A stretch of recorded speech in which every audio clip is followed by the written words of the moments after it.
बिस्मिल्लाहिर्रहमानिर्रहीम। Question number 19 BSc electronics chapter 1। Question है what is zener diode, how it is used as voltage stabiliser या voltage regulator. मैंने बहुत ही important point लिख लिए हैं ताकि आप इसको आसानी से समझ सकें। नंबर 1 इसमें यह है कि ये प्रॉपरली डूप्ड होना चाहिए और डूपिंग के साथ इसका क्या ताल्लुक है वो आगे हम डिस्कस करेंगे। शार्प ब्रेकडाउन होता है ज़ीनर डायोड का और ऑपरेट करता है रिवर्स बायस, यानी ये ब्रेकडाउन रीजन में और रिवर्स बायस रीजन में वर्क करता है। इसका सिंबल क्या है? ऑर्डिनरी डायोड की तरह ही इसका सिंबल होता है। सिंपली जो इसका ये बार होता है एन टाइप रीजन का, उसको जी टाइप शक्ल दे दी जाती है। ये इसका सिंपल है। ज़ीनर डायोड एक्शन, ये एक्ट करता है like close switch when forward bias. जब ये फॉरवर्ड बायस होता है तो स्विच की तरह काम करता है। जिस हिसाब से आप वोल्टेज बढ़ाएंगे उस हिसाब से इसका करंट बढ़ेगा। ये देखें कि जिस हिसाब से आप इसका वोल्टेज इंक्रीज़ कर रहे हैं, इधर को वोल्टेज इंक्रीज़ हो रहा है, उस हिसाब से इसका करंट भी इंक्रीज़ हो रहा है। Small reverse current flow when zener diode is reverse bias. जब ज़ीनर डायोड रिवर्स बायस होगा, आप देखें कि ये रिवर्स बायस है तो करंट किस हिसाब से है? वोल्टेज तो बढ़ रहा है लेकिन करंट बहुत स्मॉल है। ये बहुत थोड़ा सा करंट, इसमें 0 पॉइंट समथिंग, वो भी माइनस में, आपको पता है ये फ्लो करेगा। और एक ख़ास वैल्यू पर वोल्टेज की आपके पास ब्रेकडाउन आएगा जहां करंट ही इंक्रीज होगा, सिर्फ वोल्टेज स्टॉप हो जाएगा, जिसको हम ब्रेकडाउन वोल्टेज कहते हैं, जिसको हम ज़ीनर वोल्टेज कहते हैं, जहां पर ये ऑपरेट करता है। ये उसकी लाइन है जिसमें इसको एक्सप्लेन किया गया है कि saturation current remain constant despite an increase in reverse bias voltage and Zener breakdown region reached. Small voltage change result change in current in this region. आप देखें कि थोड़ा सा आप वोल्टेज इंक्रीज करेंगे ना तो उस हिसाब से करंट भी इंक्रीज होगी। ये जो लास्ट लाइन है, ड्रामेटिक चेंज इन रेजिस्टेंस अकर। आप देखें कि जैसे ही आपकी वोल्टेज इंक्रीज होती जा रही है, ख़ास पॉइंट पर ड्रामेटिक चेंज इन रेजिस्टेंस आएगा। रेजिस्टेंस आपकी बहुत कम हो जाएगी और करंट फ़ौरन से इंक्रीज कर जाएगी, जिसको हम ब्रेकडाउन वोल्टेज या ज़ीनर वोल्टेज का नाम देते हैं, जिसको हम आगे जाकर आउटपुट का नाम भी देंगे। Next, zener voltage or breakdown voltage at which PN junction breakdown, यानी ज़ीनर वोल्टेज या ब्रेकडाउन वोल्टेज वो वोल्टेज है जहां पर आपका ब्रेकडाउन होता है, सर्किट ब्रेकडाउन कर जाता है रिवर्स बायस में। अब इसको डिस्कवर किसने किया, बनाया किसने, एक्सप्लेन किसने किया? वो है American scientist Zener. Zener voltage depend upon following. आपको मैंने बताया था कि डूपिंग अमाउंट पर ये बड़ा डिपेंड करता है। अगर लाइटली डूप्ड है आपका डायोड तो हाई ब्रेकडाउन होगा, और अगर आपका डायोड हैवीली डूप्ड है तो लोअर ब्रेकडाउन होगा, यानी उसकी ब्रेकडाउन जो है उसकी वैल्यू इतनी हाई नहीं होगी। ये मोस्ट इम्पॉर्टेंट थिंग है इस अभी जो हमने जितना पढ़ लिया उसके अंदर, उस लेक्चर के अंदर।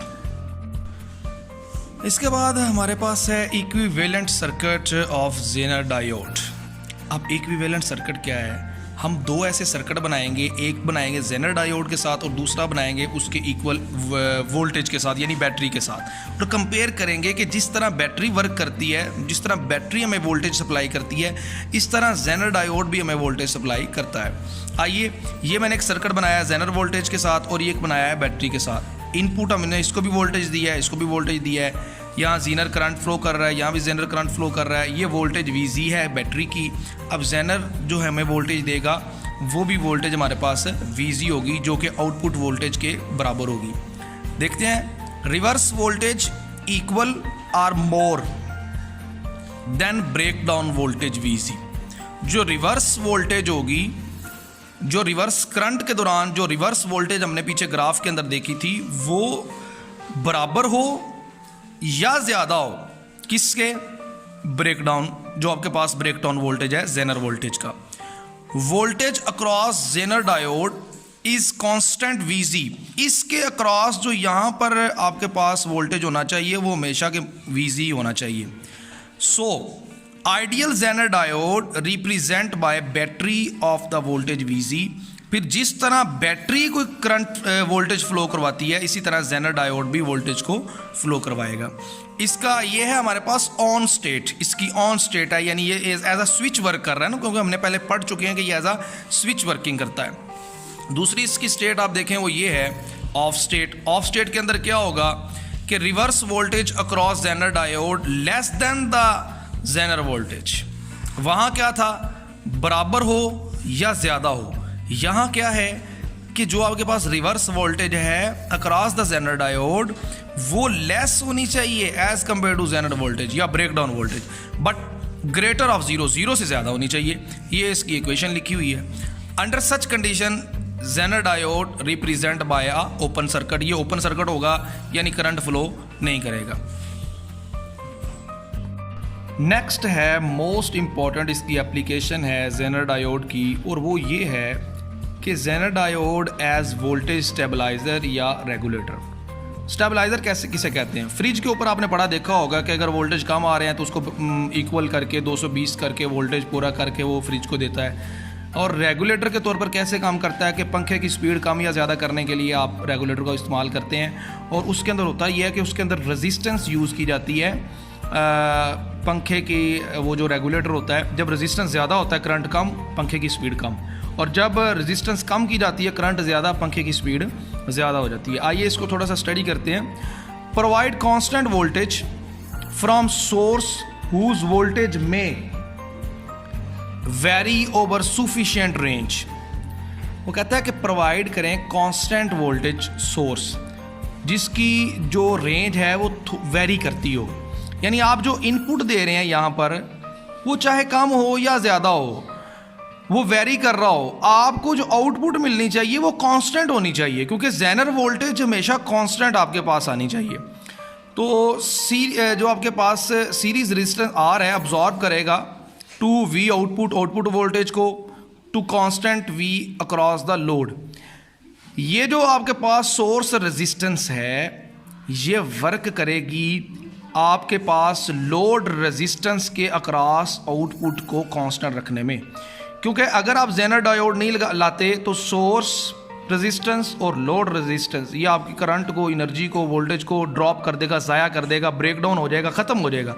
लेकिन जब आप जेनर डायोड लेके आते हैं ये रिवर्स बायस वर्क करता है, तो इसमें आपके पास लोड करंट और जेनर करंट पैदा होगी।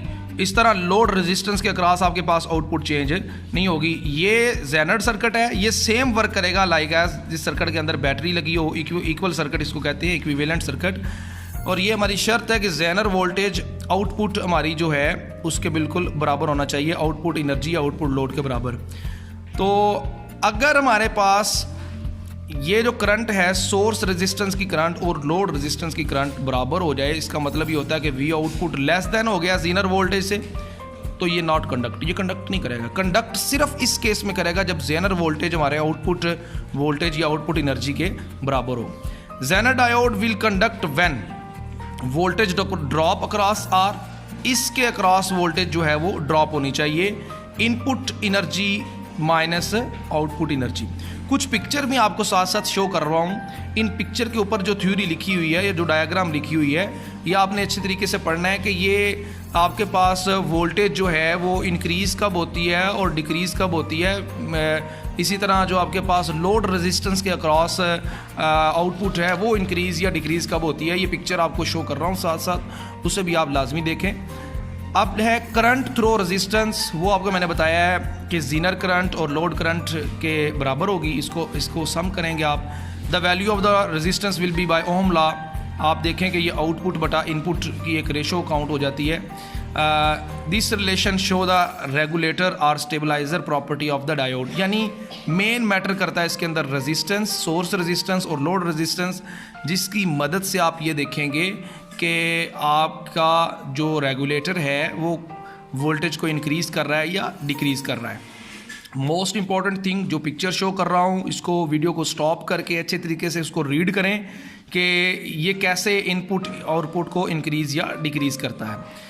इजाज़त दीजिए, सब्सक्राइब लाजमी किया करें चैनल, दोस्तों से भी कहें।